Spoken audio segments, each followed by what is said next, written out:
Hello guys, welcome to my review.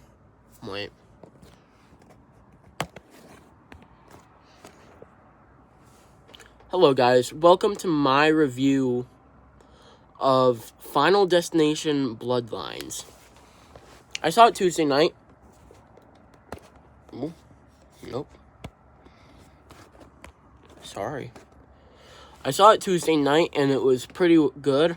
I started watching the movies about a week ago because I knew that the series was good, and also I knew Tony Todd was in it, which is also the guy who played Venom in my favorite video game ever, the Spider-Man 2. Rest in peace. But, this is my review for Final Destination Bloodlines.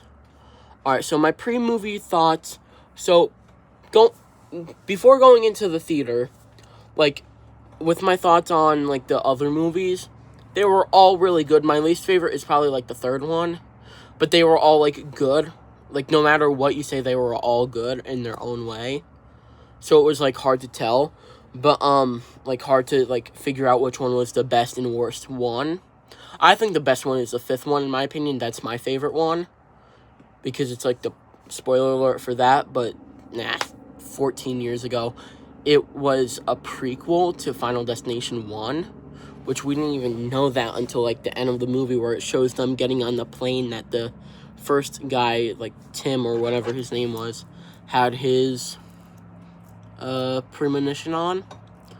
But, my spoiler-free reviews are that, the movie is, really good. The CGI was good. Some of the deaths were a bit lackluster. I'm going to say which one later, but that would be in the spoiler part. But the visuals were all really good. Definitely the best visuals throughout them all, just because it's been 25 years since the first one. Back then, the CGI wasn't the greatest. Sorry, I just got cut off by the thing for some reason. But back then, the CGI wasn't the greatest. Most of the kills in the first one were practical effects, which is why it's always so good. But in this one, they actually, used a lot of CGI. But, now we're gonna get into the main part, the spoiler review part.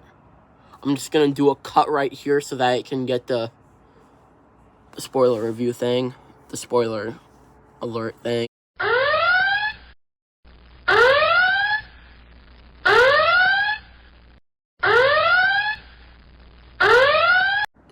Alright, so the movie starts off with, so, like I said, Final Destination Bloodlines, just a preview of it. What happens is the grandma was supposed to die 60 years earlier, and then she didn't. So then the whole bloodline is, messed up because none of them were supposed to be, born. So they have to die because of that. So we started off in 1967, maybe 1960s, where we see Iris and her boyfriend, Grandma Iris, going to a building similar to the Seattle Space Needle, or that one thing on the Canadian side of Niagara Falls. But it's called the Skyview, and it's a restaurant. So when they get there, they see a boy picking quarters from the pond. The guard tells him to stop, and that it's not that it's bad luck to do that. First sign, bad luck. Yeah, they're gonna die. Of course they are. And then they get to the top. They learn that their reservation didn't actually go through because the guy who put it in was fired that morning. So they couldn't even do it. And then so they decide to go to the top. Well, no. Sorry. I don't have my notes with me right now, but I didn't take notes. I just tried to remember most of it. But we learned that the girl, Iris, is getting sick because she's pregnant with what we learn is the main character's Stefani is her uncle. So So they go to the top, like the tippy top where it's like an outside viewing area. And the kid's there again. And he's throwing the pennies and the coins that he found from the fountain off the thing. And then the guard tells him to stop. He doesn't, of course. And Iris, her boyfriend, proposes to her. And she tells him about the uncle, baby. And then, this is where, like, the premonition would start. A girl's hat gets blown off. And then she goes outside. We see an I'm sorry, my TV's just on. We see an up view of, like, the kid, the penny that he threw, gets sucked into the vents. And then, like, a chandelier. It doesn't hit the chandelier, it's just in the vents. So, they go back down to the dance floor, where, the kid, there's another kid. There's a kid of the African-American woman who's the singer, and, they go down to the dance floor, which is on a glass floor, and it starts cracking slowly because there's a bunch of people dancing on it. Like, it just opened. Of course, there's going to be cracks, and, like, they didn't have the greatest technology back then either, so the glass wasn't that strong, I guess. I don't know. But, ooh.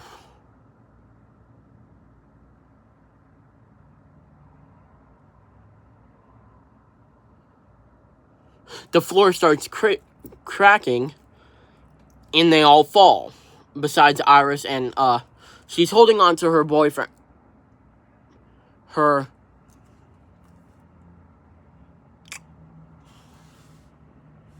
fiance's hand, and she can't hold on, and she lets go. And he falls, of course. And then they go to the top, and then, like, the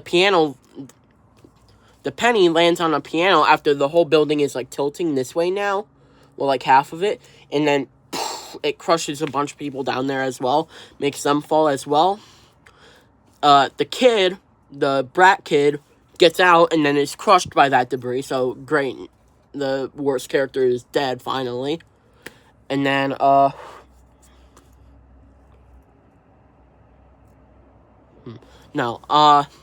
and then she sees the other kid that the lady African-American singer was her son. She saves him, but then, like, the ring that, like, was holding her, the building falls, and she's, like, holding on to the kid, and her ring is, like, holding, like, on into two things, and then it peels her skin off, and then her finger just, and then they all fall. And then the girl wakes up, Stefani, like the modern day main character, and she's just screaming. Turns out this girl is on academic arrest now because she can't get any sleep because of the dream that she's been having. So, yeah, and then she goes back home. She sees her father and her younger brother, and she decides to bring her brother over to their cousin's house, which is where the uncle, aunt, and 3 kids are, which aren't really kids now. I think the youngest one is, like, maybe 19. And then, Stefani asks the aunt where to find Aunt Iris, what's her name? Grandma Iris's journals or stuff, because it has her location in it. Because her mom left them, because she thought that she'd be paranoid like her mom, because they ended up going into, like, her mom and her uncle ended up going into foster care just because of how bad their mom was. So then, she goes to her grandmother's house, and the grandmother, like, tells her all the stuff about the Final Destination stuff. Of course, she doesn't believe her, but then she shows her for herself by, as soon as she gets outside, just gets killed. And then the funeral. Alright, so where I left off at. So they went to the funeral, and then Stefani's mom shows up, and yeah, Stefani's mom shows up. So then they go to the barbecue. And then this is where we get the second trailer, where the uncle dies, where, like, everything happens. Bobby almost dies because the mom stupidly brings peanut butter cookies when Bobby's allergic to peanut butter. So then, after that happened, we cut to, like, I think that's when, what's her name? Stefani tells them the theory of, like, what actually happened, of, like, the Final Destination thing. And they, like, freak out on her because they don't believe her, and they think that she's just, like, crazy. So, but then we get to cut to, Eric at his tattoo parlor, which is where the first trailer came in. Joke's on you, that whole thing where he gets, like, strapped up by the nose ring to the ceiling fan, he didn't die. Somehow he made it out. And then, the next day, they find that he's still alive, thank God. And then, he says the line where he's like, maybe death's not after us, or maybe I'm just...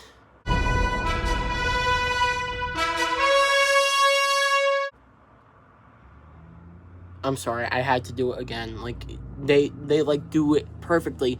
Like, first for, Thunderbolts, and then now for this. I'm sorry, I had to do the...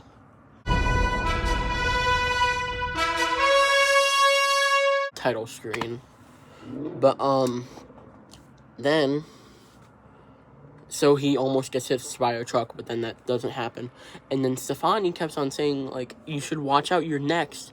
And she's, like, pointing out things that could happen. And then guess who it happens to? It doesn't happen to Eric.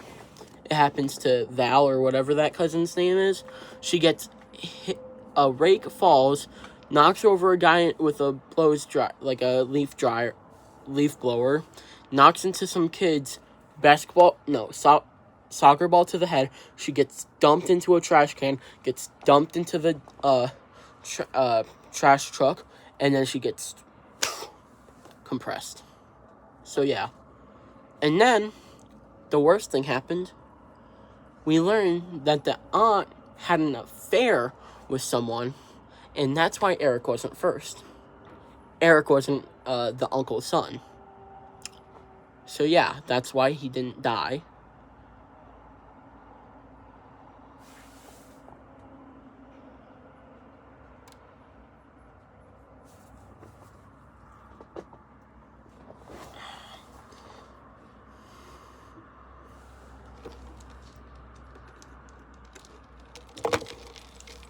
And then what happens is Stefani looks into the grandma's journal, and she sees that someone named JB was able to find someone who cheated death. And by that, they're talking about the girl in the second movie who drowned herself and then flatlined and then died. It carries on for somewhere else and saves the rest of them, besides poor Bobby, who gets blown up by the barbecue. But, I think the kid's name was Bobby.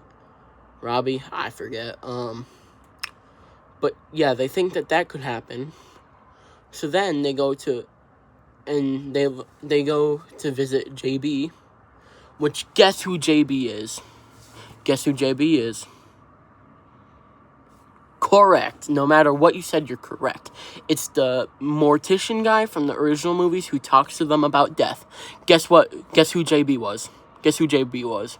He was that mortician guy, and guess who that mortician guy was? Guess who Tony Todd was? Guess who Venom was? He was the kid that Grandma Iris helped save, so he was the last one. As soon as they die, which is, they didn't know what they were doing at the time, because once they were done filming, Tony Todd passed away November 6th, 2024. I think that was the date. Alexa, what day did Tony Todd die? Tony Todd died on November 6, 2024 at the age of 69 years. Guess he didn't like Trump. I'm sorry, that was the day he got elected. But yeah, they learn that. So they think of ways that Stefani could flatline herself or something else. And Eric, he thinks that it would work. Since Bobby is allergic to peanuts, he thinks it would work to give him, like, take his EpiPen, give him peanuts purposefully, like, hit Bobby knowing as well, and let him flatline and then save them, and then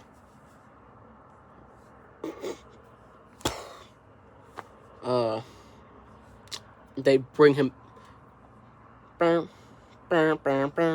they'd bring him back to life, like, in the ER or something. So they tried to do that, but the other people don't know about that. They're still talking to JB, Tony Todd. So the mom, Charlie, and Stefani are talking to him, while Eric and Bobby... Are there, like, 2 Bobbies in this movie? Like, first the kid who gets blown up by the barbecue. So Bobby gets peanut butter cups. Like, he wants to go out in fashion instead of just, like, salted peanuts. So then he eats it, admits that it was really good because it is. Like, I feel bad for the people allergic to peanut butter who couldn't eat that their whole life. But, he goes and he eats it, but they accidentally turn on, like, the CAT scan thing on, and then, like, all the metal stuff start, like, slowly going towards it. So poor Eric with Sorry, it keeps on cutting me off. So poor Eric with his earrings, his piercings, we first see his ear piercings just fly out. He's bleeding from his ears. Then he notices that. And then he notices his piercings on little milk bottles.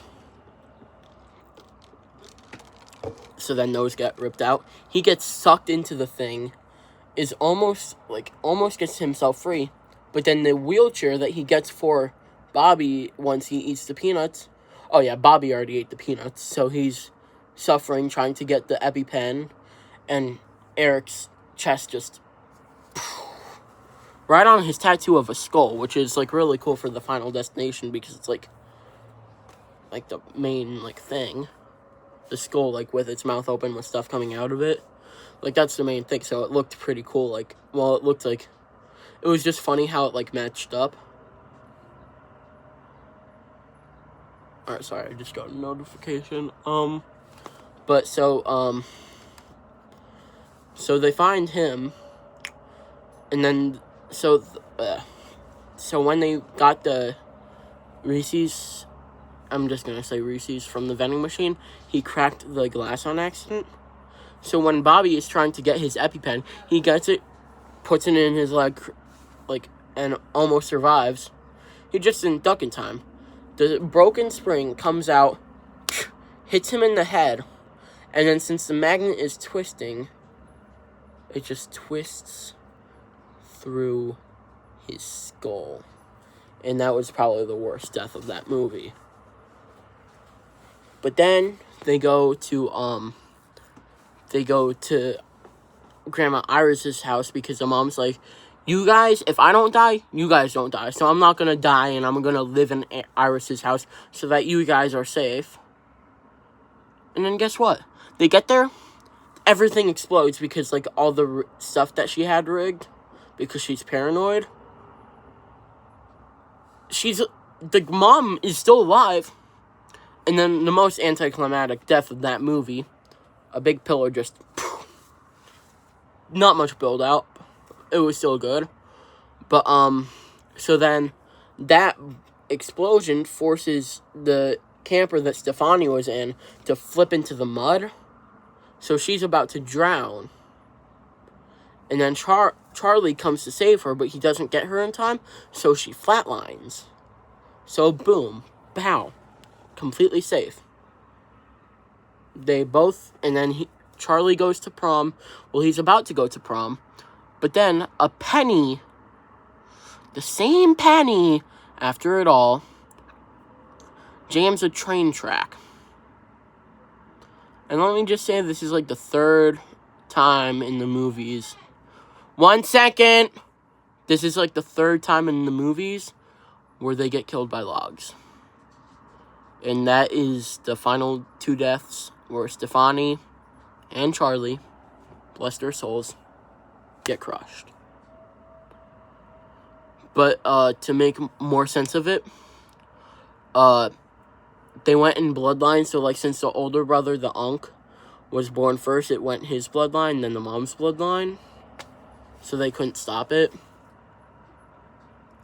But just be glad that that kid who is throwing the pennies in and his family are dead. That kid dies, and then that's the end. With this Final Destination, it did have a pretty good build-up for a sequel, a seventh quill. So whatever they decide to do next, hopefully it's good. But all the movies were good. And in total, I'd give Final Destination Bloodlines a 7.8 out of 10. Just because the concept is cool, but none of the movies are actually that good. They're really good for like if you want to become a director because of how much thought is put into that. But the stories, they're lackluster compared to others. It's just concept that's cool. They keep on putting it in new ways. But thank you for watching. Don't forget to like and subscribe, and leave a comment, and share this with friends who are interested in Final Destination. Have a nice day.